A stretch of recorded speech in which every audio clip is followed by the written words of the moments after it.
जोहार। आज हम लोग एक महामुहिम की शुरुआत करे हैं। टीएसआई लक्ष्मण के द्वारा एक प्रकार से महामुहिम का शुरुआत हुआ है कि आज से लेकर प्रत्येक रविवार को टेस्ट लिया जाएगा, वो भी टॉपिक वाइज टेस्ट। और जो जो चैप्टर में सबसे ज़्यादा वेटेज होता है एग्ज़ाम में, उन्हीं चीज़ों को देखते हुए हम लोग प्रोग्राम को सेटअप करने का काम करेंगे। ठीक है, तो आज का जो हम लोग का संडे था, जिसके तहत जो टेस्ट लिया गया था, उसमें थोड़ा सा आपको बता दें, जो मैथ के क्वेश्चन थे वो आपका पूछा गया था। आपका जो टॉपिक का नाम था वो था आपका वर्गमूल या वर्ग से, और साथ में उम्र से आधारित प्रश्न यानी एज से संबंधित थे। दूसरा जो हमारे फिजिक्स थे, वहाँ से रिलेटेड क्वेश्चन था, यूनिट एंड डायमेंशन से था। तीसरा अगर केमिस्ट्री की बात करेंगे तो केमिस्ट्री था आपका एसिड बेस एंड सॉल्ट से आपका रिलेटेड क्वेश्चन था। और चौथा जो आपका बायोलॉजी हो गया, यहाँ से देखेंगे तो जो सेल्स होता है, कोशिका से संबंधित आपका प्रश्न पूछे गए थे। इन सारे क्वेश्चन का विस्तृत पूर्वक हम लोग आज जानकारी देखेंगे, ए टू जेड वाई जानकारी, एक नई सोच और एक नए अप्रोच के साथ। तो चलिए शुरुआत करते हैं, आप हमारे साथ जुड़े रहने का काम करें। पहला क्वेश्चन की बात करेंगे तो था शक्ति, जिसको हम लोग क्या बोलते हैं, पावर भी बोलते हैं। तो सवाल था कि जो पावर है वो कैसी राशि है। तो आंसर देखिए, राशि दो प्रकार की होती है। आपको मैंने बताया था, एक होता है सदिश राशि, एक होता है अदिश राशि। सदिश राशि का मैंने कोड बताए थे कि वो जितनी भी राशियां हैं जिसका स्टार्टिंग वर्ड अगर बो होगा तो आपका सदिश राशि होगा, और अदिश राशि में बो का स्टार्टिंग लेटर नहीं होगा। अगर आपने वीडियो को नहीं देखा है तो हमारे टीएसआई लक्ष्मण चैनल में जाके उसका विस्तार पूर्वक जानकारी ले सकते हैं। तो इसका सही आंसर होगा अदिश राशि, क्योंकि शक्ति में वो नहीं है। दूसरा क्वेश्चन, अम्ल जो होता है जिसे हम लोग एसिड बोलते हैं, एसिड जो होता है इसमें सामान्यतः कौन सा तत्व पाया जाता है। तो ध्यान रखिएगा, अम्ल जो होता है इसको दो आधार पर बांट सकते हैं। जिसमें आपका ऑक्सीजन की उपस्थिति हो उसको ऑक्सी अम्ल कहते हैं, और जिसमें ऑक्सीजन की उपस्थिति नहीं हो उसको अनाक्सी अम्ल या हाइड्रा अम्ल बोलते हैं। और देखा जाए तो मैक्सिमम जो अम्ल होता है उस अम्ल में आपका हाइड्रोजन की उपस्थिति होता है। तो बोलेगा कि अम्ल में सामान्यतः कौन सा तत्व पाया जाता है, तो आपका हो गया हाइड्रोजन तत्व पाया जाता है। और इस हाइड्रोजन की जो खोज किया था वो किसने किया था, कैवेंडिश ने किया था। किसने किया था, कैवेंडिश नाम का जो वैज्ञानिक है उसने इसकी खोज किया था। यही वो हाइड्रोजन है जो हमारा जो आवर्त सारणी है उसका सबसे पहला तत्व है। क्या तत्व है, सबसे पहला तत्व है। तीसरा क्वेश्चन की ओर अगर बात करेंगे, वो था प्रकाश वर्ष। यानी प्रकाश वर्ष जो होता है इसको लाइट ईयर कहा जाता है। प्रकाश वर्ष क्या होता है, तो सबसे बड़ा आंसर ई जो होता है, दूरी मापने का एक पैमाना या मात्रक होता है।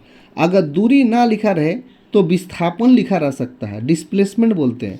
और ये ना लिखा रहे तो आपका अंतर लिखा सकता है, डिस्टेंस, दो पिंडों के बीच का डिस्टेंस लिखा सकता है। तो इस क्वेश्चन का ऑप्शन में दिया हुआ है दो खगोलीय पिंडों के बीच की दूरी, तो ये हमारा आंसर होगा सी। प्रकाश वर्ष कहते किसे है, अगर बात किया जाए तो सूर्य के द्वारा जो सन होता है, सूर्य के द्वारा इसका जो प्रकाश की किरण होता है, एक वर्ष में चली गई टोटल दूरी को लाइट ईयर कहते हैं। प्रकाश वर्ष का जो वैल्यू होता है 9.46 गुना 10 का पावर 8 मीटर प्रति सेकंड का रफ्तार से यह देखने को मिलता है। प्रकाश की जो चाल होती है ये निर्वात यानी वैक्यूम में इतना होती है, या हवा में या वायु में भी बोलते हैं। इसकी चाल को सबसे पहले जिसने दिया था उसका नाम है रोमर। क्या नाम है, रोमर, जिसने प्रकाश की चाल को दिया है। आगे देखेंगे चौथा क्वेश्चन की ओर। तो सवाल है, जीवित कोशिका की खोज किसने किया है। देखिए, कोशिका की जब भी कोई बात करेगा तो आपका दिमाग में आता है रॉबर्ट हुक का। किसका आता है, रॉबर्ट हुक। ये जो रॉबर्ट हुक आप देख रहे हैं, इसने 1665 ईस्वी में सबसे पहले कोशिका की खोज किया था। कोशिका दो प्रकार का होता है, एक होता है जीवित होता है और एक होता है मृत होता है। मृत कोशिका की बात करेगा तब आंसर होगा रॉबर्ट हुक, लेकिन अगर क्वेश्चन में जीवित कोशिका की बात करेगा तब इसका ऑप्शन नंबर 2 होगा लुवेनहॉक। लुवेनहॉक ने ही जीवित कोशिका की खोज किया था। और मृत कोशिका की बात करेगा, डेड सेल की, तो उसका खोज किया था रॉबर्ट हुक ने। इसीलिए रॉबर्ट हुक को फादर ऑफ साइटोलॉजी के नाम से जाना जाता है। लेकिन इसने चूंकि बैक्टीरिया में सबसे बड़ी बात है जीवाणु जिसको बोलते हैं, या बैक्टीरिया में सबसे पहले लुवेनहॉक ने, जो लुवेनहॉक है, उन्होंने बैक्टीरिया में या जीवाणु में सबसे पहले कोशिका की खोज किया था, लिविंग सेल की खोज किया था। इसीलिए लुवेनहॉक को फादर ऑफ बैक्टीरियोलॉजी के नाम से जाना जाता है। अगला क्वेश्चन 5 नंबर की बात करेंगे। अरस्तु बहुत ही महान शख्स। अगर आपने बायोलॉजी देखा होगा, जीव विज्ञान, तो जीव विज्ञान की 2 शाखा है, एक तो होता है जूलॉजी और एक तो होता है आपका बॉटनी।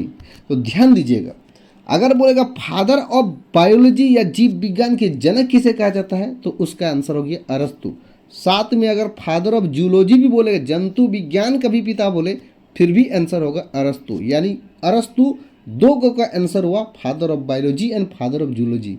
लेकिन अगर बोलेगा फादर ऑफ बॉटनी किसे कहा जाता है, तो इसका नाम है थियोफ्रेस्टस। क्या नाम है? थियोफ्रेस्टस। क्या नाम है? थियोफ्रेस्टस नाम है। इसने क्या किया था? बॉटनी विज्ञान को दिया था, इसीलिए इसको फादर ऑफ बॉटनी के नाम से जाना जाता है, वनस्पति विज्ञान का जनक कहा जाता है। लेकिन हमारा क्वेश्चन में सवाल ये है, अरस्तु जो है, अरस्तु इस किसके शिष्य था, यानी इसके गुरु का नाम पूछा गया है। तो आपको पता होना चाहिए इनका गुरु का नाम था ऑप्शन नंबर डी, जिसको बोलते हैं प्लेडे, यानी यह प्लेडे के शिष्य थे। अगर क्वेश्चन में ऐसा बोलता कि अरस्तु का शिष्य कौन है, अरस्तु का 2 शिष्य है जो काफ़ी इंपॉर्टेंट है। एक नंबर तो आप लोग जानते हैं, द ग्रेट सिकंदर का नाम चुके।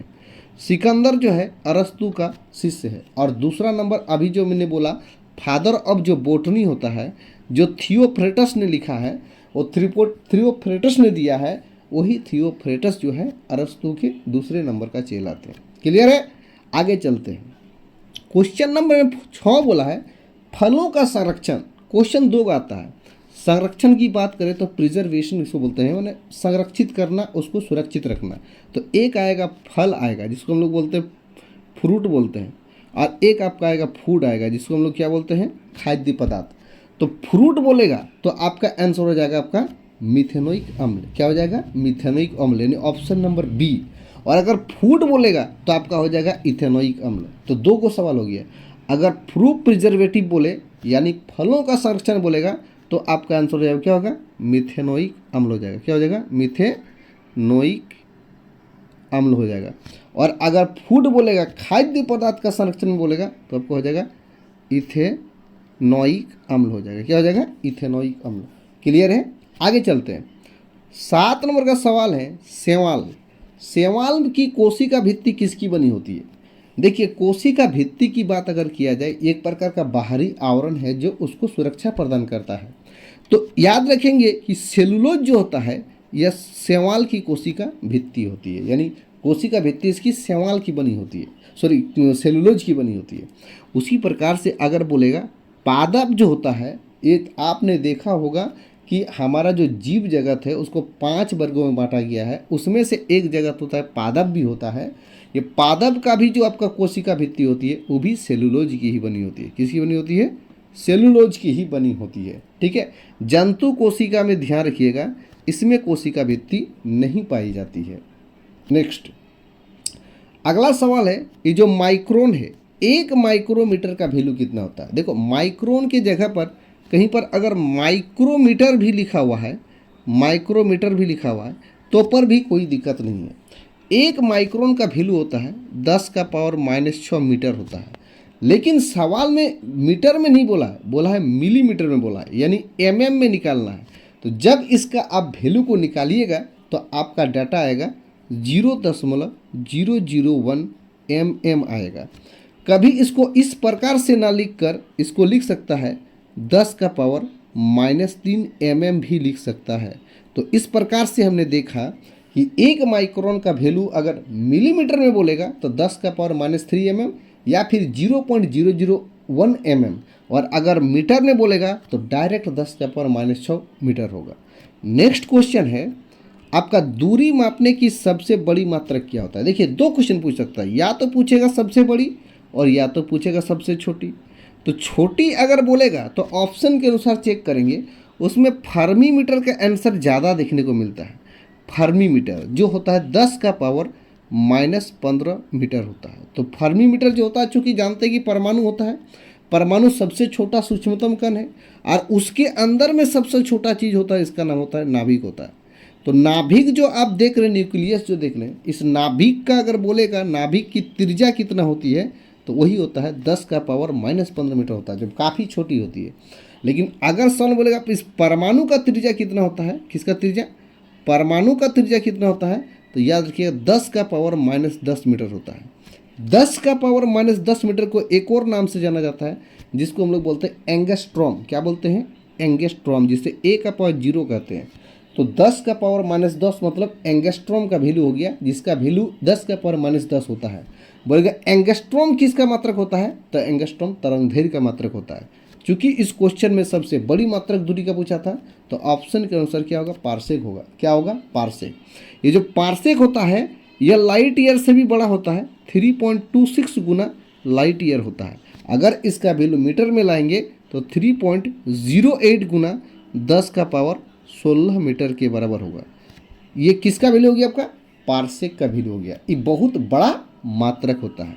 नेक्स्ट क्वेश्चन की बात करेंगे 10 नंबर, बल का सीजीएस यूनिट क्या होता है। बल जो होता है इसको हम लोग बोलते हैं फोर्स बोलते हैं, एफ बराबर फॉर्मूला होता है ma, यानी मास इंटू एक्सेलरेशन होता है। तो मास का अगर ऐसा मतलब बोलेंगे तो केजी और त्वरण का होता है m मीटर पर सेकंड स्क्वायर। ये जो मात्रक होता है ये MKS यूनिट में होता है। किस में होता है, MKS यूनिट में होता है। लेकिन हमारा सवाल में बोला है CGS यूनिट में मात्रक क्या होता है, तो CGS मतलब होता है सेंटीमीटर ग्राम सेकेंड होता है। तो जहाँ पर आप देख रहे हैं आपका किलोग्राम है, जहाँ आप देख रहे हैं किलोग्राम है, इसको क्या बना देना है, ग्राम बना देना है। मीटर को सेंटीमीटर बना देना है और सेकंड दोनों में ही था, तो यानी सेकंड स्क्वायर। तो इस प्रकार से आपका आंसर होगा ग्राम सेंटीमीटर पर सेकंड स्क्वायर। और इसी का दूसरा नाम है जिसका नाम है डायन। क्या नाम है, डायन। तो इस प्रकार से आपका रिजल्ट आता है। बल का जो आपका CGS यूनिट होता है वो क्या होता है, ग्राम सेंटीमीटर पर सेकंड स्क्वायर बोलिए, या फिर उसी को डायन का नाम कहा जाता है। आपको एक बात और ध्यान रखना है कि MK और CGS यूनिट में अगर रिलेशन बोला जाए तो ध्यान रखें, यहाँ पर जो बल का SI यूनिट होता है हम लोग जानते हैं न्यूटन होता है। तो 1 न्यूटन का जो वैल्यू होता है 10⁵ डायन के तुल्य होता है। 1 न्यूटन बराबर 10⁵ डायन होता है। नेक्स्ट क्वेश्चन आते हैं, 11 नंबर का सवाल है, सूर्य पर पाए जाने वाला सबसे अधिक मात्रा में तत्व। देखिए सूर्य जब भी आएगा तो आपका दिमाग में एक चीज़ आना चाहिए कि यहाँ पर इसका केंद्र होता है और सूर्य होता है। अगर सूर्य का बाहरी सतह का तापमान बोलेगा, ये बाहर वाला सतह का, तो इसका बाहरी सतह का तापमान 6000 डिग्री सेल्सियस होता है। कितना होता है, 6000 डिग्री सेल्सियस होता है। और सूर्य का अगर केंद्र का तापमान की बात करेगा तो 1.5 गुना 10⁻7 डिग्री सेल्सियस होता है। कितना होता है, 1.5 गुना 10⁻7 डिग्री सेल्सियस होता है। और इसी में से एक बात आया था कि यहाँ पर जो होता है कि सूर्य का केंद्र में सबसे अधिक मात्रा में हाइड्रोजन गैस पाया जाता है। 71% के आसपास हाइड्रोजन पाया जाता है, उसके बाद आपका हीलियम पाया जाता है। ठीक है, आपको पता होना चाहिए जो सन होता है ना, यह हम लोग को बहुत अत्यधिक मात्रा में ऊर्जा देती है। और ये ऊर्जा देने का कारण है कि यहाँ पर 4 गो हाइड्रोजन मिलकर एक हीलियम का निर्माण करता है। तो जब कोई चीज़ मिलकर किसी दूसरे चीज़ों का निर्माण करे, 2 छोटे छोटे पिंड या उससे अधिक पिंड मिलकर कोई बड़ा पिंड निर्माण करता है, तो उसे हम लोग संलयन कहते हैं। तो इस प्रकार से सूर्य का केंद्र में आपका नाभिकीय संलयन अभिक्रिया होता है। क्या होता है, नाभिकीय संलयन अभिक्रिया होता है। तो बोलेगा सूर्य के केंद्र में कौन सी अभिक्रिया होती है, नाभिकीय संलयन। आगे की ओर बढ़ते हैं, क्वेश्चन नंबर 12। बहुत ही शानदार क्वेश्चन आप लोग लाए हैं, बस जुड़े रहने काम करें।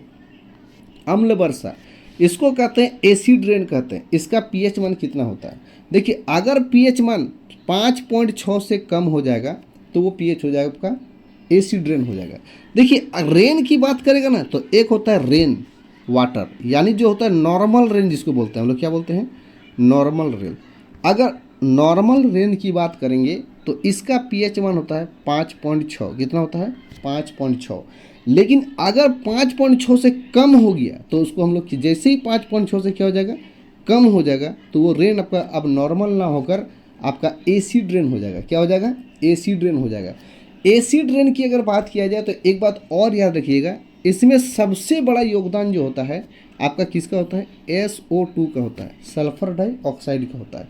क्योंकि जब सल्फर डाइऑक्साइड आपका जल के साथ मिलता है तो इस प्रकार से यह क्या करता है, H2SO4 बनाता है, जिसको हम लोग बोलते हैं सल्फ्यूरिक अम्ल बनाता है। क्या बनाता है, सल्फ्यूरिक अम्ल बनाता है। और सल्फ्यूरिक अम्ल जो होता है एसिड रेन में अपना 2/3 यानी कितना बोल सकते हैं, 2/3 यानी 3 में 2 हिस्सा अपना भूमिका निभाता है। कौन, अम्ल वर्षा में निभाता है। और एक बनता है आपका NO2। क्या होता है, NO2 होता है। यह जब जल के साथ मिल जाता है तो आपका बनता क्या है, HNO3। क्या बनता है, HNO3, जिसको क्या बोलते हैं, नाइट्रिक अम्ल बोलते हैं। यह एसिड रेन में 1/3 हिस्सा अपनी भूमिका निभाता है। तो आपको याद रखना है कि अम्ल वर्षा का कभी भी क्वेश्चन आए तो इसमें 2 महत्वपूर्ण गैस रोल निभाता है। एक है आपका SO2 और एक क्या होता है, NO2। क्या होता है, Na2। और इसका pH मान कितना होता है, 5.6 से कम। इस ऑप्शन में D नंबर में दिया है, अतः आंसर D होगा।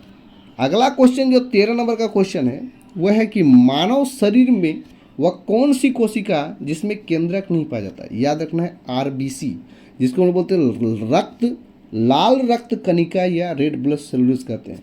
इसका जीवन काल जो होता है 120 दिन का होता है। एक WBC भी होता है जिसका जीवन काल मात्र 2 से 4 दिन का होता है। इसे शरीर का सैनिक के नाम से जाना जाता है। RBC की मात्रा हमारा बॉडी में होना बहुत जरूरी है, जिसको हम लोग बोलते हैं हीमोग्लोबिन। अगला क्वेश्चन 14 नंबर का सवाल है, प्रकाश की जो चाल है इसकी खोज किसने किया था। इसको हमने पहले ही डिस्कस कर दिया है। इसकी खोज किया था रोमर ने किया था। क्या कर, किसने किया था, रोमर ने। जब को पता है कि जब आदमी मरता है तो क्या करता है, वो रोता है। तो रो के जब आदमी मरेगा तो रोएगा। इस प्रकार से उसकी प्रकाश की चाल को खोज किया था रोमर ने। आगे आते हैं अगला क्वेश्चन नंबर का, ये देखो, इसको ml²T-3 है। इसको हम लोग इस प्रकार से लिखते हैं ml²T-3। इस प्रकार से हम लोग इसको लिख सकते हैं मॉड में। ये जो बीमा है ना, ये बीमा किसका है, तो ये शक्ति का बीमा है। किसका बीमा है, शक्ति का। अगर आपका बोलेगा बल का बीमा क्या होता है, अगर बोले किसका, बल का, तो होता है ml_T-2 होता है। ml_T-2 किसका बीमा हो गया, बल का बीमा हो गया। अगर बोलेगा आपका कार्य का बीमा क्या होगा, क्या बोलेगा आपका कार्य, जिसको हम लोग बोलते हैं वर्क बोलते हैं। और ऊर्जा भी बोल सकते हैं। तो कार्य बोले चाहे ऊर्जा बोले, दोनों का बीमा की बात करेंगे तो ml²T-2 होगा। ठीक है, क्या होगा, ml²T-2। लेकिन अगर आपका शक्ति की बीमा बोलेगा तो ml²T-3। अच्छा, यहाँ पर बल के साथ साथ आप भार को भी याद कर सकते हैं, क्योंकि भार का भी बीमा और बल का बीमा भी समान होता है। कार्य का बीमा, ऊर्जा का बीमा समान होता है। आगे अगला सवाल हम लोग देखने को मिल रहा है कि DNA जो होता है इसका पूरा नाम क्या होता है। देखिए, DNA बहुत ज़रूरी है, हम लोग आगे देखेंगे। Deoxyribo nucleic acid. Option number कहाँ पर है, D नंबर में, यानी ऑप्शन नंबर D हमारा सही होगा। डीऑक्सीराइबो न्यूक्लिक एसिड, इसमें न्यूट्रॉन लिखा हुआ, ये ए नहीं होगा। ऑप्शन नंबर D होगा, डीऑक्सीराइबो न्यूक्लिक एसिड होगा। अगला क्वेश्चन की बात करेंगे, जोकर ऑफ प्लांट किंगडम, यानी प्लांट किंगडम में पादप कोशिका में जोकर किसको कहा जाता है। तो आपको ध्यान रखना है, जो प्लाज्मोडियम होता है, क्या होता है, प्लाज्मोडियम जो होता है, ये आप लोग बोलेगा सबसे छोटी कोशिका है। बोलेगा हमारे सबसे छोटी कोशिका का नाम क्या है, तो वो प्लाज्मोडियम है, जिसको क्या कहा जाता है, जोकर ऑफ प्लांट किंगडम के नाम से भी जाना जाता है। और इसी प्रकार से अगर बोलेगा सबसे बड़ी कोशिका क्या है, तो हम लोग को पता होगा शुतुरमुर्ग का अंडा। क्या है, शुतुरमुर्ग का जो अंडा होता है, यह लगभग तरबूज का आपका आकार देखने को मिलेगा। अंडा तो जो तरबूज जितना बड़ा है उतना बड़ा होता है। ये लगभग 0 से लेके 1 माइक्रोमीटर के तुल्य होता है। और यह 130 से लेके 170 mm के तुल्य होता है। तो ठीक है, तो बड़ा होता है आकार में, ये सबसे छोटा होता है। अगला क्वेश्चन है, मानव का जो बॉडी है, हमारा ह्यूमन बॉडी जो है, इसमें सबसे लंबी कोशिका क्या है। देखिए, मानव शरीर में कोशिका की बात करें तो सबसे लंबा बोलेगा तो न्यूरॉन हो गया। लेकिन अगर सबसे छोटा बोल दिया तो आपका हो जाएगा शुक्राणु हो जाएगा। सबसे बड़ा बोल दिया तो आपका हो जाएगा अंडाणु। अंडाणु या अंडा से हो जाएगा, ओवम जिसको बोलते हैं। मानव शरीर में अगर बोलेगा सबसे छोटी कोशिका हमारा शरीर के अंदर में, भीतर में, तो शुक्राणु हो जाएगा। और हमारा शरीर के भीतर में बोलेगा, हमारा शरीर के अंदर में सबसे बड़ी बोलेगा तो क्या हो जाएगा, आपका अंडाशय। और हमारा शरीर में सबसे लंबी अगर बोलेगा तो आपका क्या हो जाएगा, बताइए, आपका न्यूरॉन यानी तंत्रिका कोशिका हो जाएगा। अगला क्वेश्चन की बात करेंगे प्रोकैरियोटिक। देखो दो प्रकार की कोशिका होती है, एक होता है प्रोकैरियोटिक, एक होता है यूकेरियोटिक। यूकेरियोटिक। तो प्रोकैरियोटिक क्या है, यूकेरियोटिक क्या है? प्रोकैरियोटिक कोशिका जो होता है ना, ये थोड़ा ओल्ड वर्जन का कोशिकाएं हैं, यह कम डेवलप होती है। और यूकेरियोटिक जो होता है ये थोड़ा सा अधिक एडवांस वर्जन की है। जैसे हम लोग पुराना ज़माने में मोबाइल का कैसे इस्तेमाल करते थे, टेलीफोन का इस्तेमाल करते थे, लेकिन अभी कैसे करते हैं, 4G 5G मोबाइल का इस्तेमाल करते हैं, जो काफ़ी एडवांस वर्जन है। तो इसी प्रकार से इसमें देखने को मिलेगा। प्रोकैरियोटिक कोशिका में बहुत कम, जैसे माइटोकॉन्ड्रिया नहीं पाया जाता था, यूकेरियोटिक में पाया जाता है। तो यूकेरियोटिक कोशिका में माइटोकॉन्ड्रिया होता है, जो क्या होता है आपका श्वसन के लिए जरूरी होता है। और प्रोकैरियोटिक में वहाँ पर माइटोकॉन्ड्रिया नहीं पाया जाता था, उसमें पाया जाता मेसोसोम। तो इस क्वेश्चन का आंसर होगा मेसोसोम। अगर यूकेरियोटिक कोशिका में पूछता तो ये होता माइटोकॉन्ड्रिया। अगला सवाल देखेंगे 20 नंबर की, ईस्ट जो होता है यह कौन सा जीव जगत में आता है? तो ये ईस्ट जो है आपका किस में आएगा? तो ईस्ट आपका कवक में आएगा। किस में आएगा? कवक में आएगा, फंगस जिसको बोलते हैं। इस प्रकार से आपने 20 क्वेश्चन को देखें और उसका अप्रोच करने का हमने तरीका को देखा। आगे हम लोग क्वेश्चन को और बढ़ते रहेंगे। किस प्रकार से आपको वीडियो लगा, अपना कमेंट में अपना फीडबैक दें। क्या आपको यह वीडियो हेल्पफुल आपके लिए हुआ कि नहीं हुआ? ऐसे ही क्रेजी और इम्पोर्टेंट सवालों का वीडियो को देखने के लिए आप हमारे साथ जुड़ कर रह सकते हैं। TSI जो है लक्ष्मण, आप YouTube चैनल में आप सर्च कर सकते हैं और हमारे साथ जुड़ने का काम कर सकते हैं। इस प्रकार के महत्वपूर्ण क्वेश्चन को आपके बीच में हम लोग अप्रोच करने का काम करेंगे। तो बहुत बहुत धन्यवाद, फिर मिलेंगे। जय हिंद।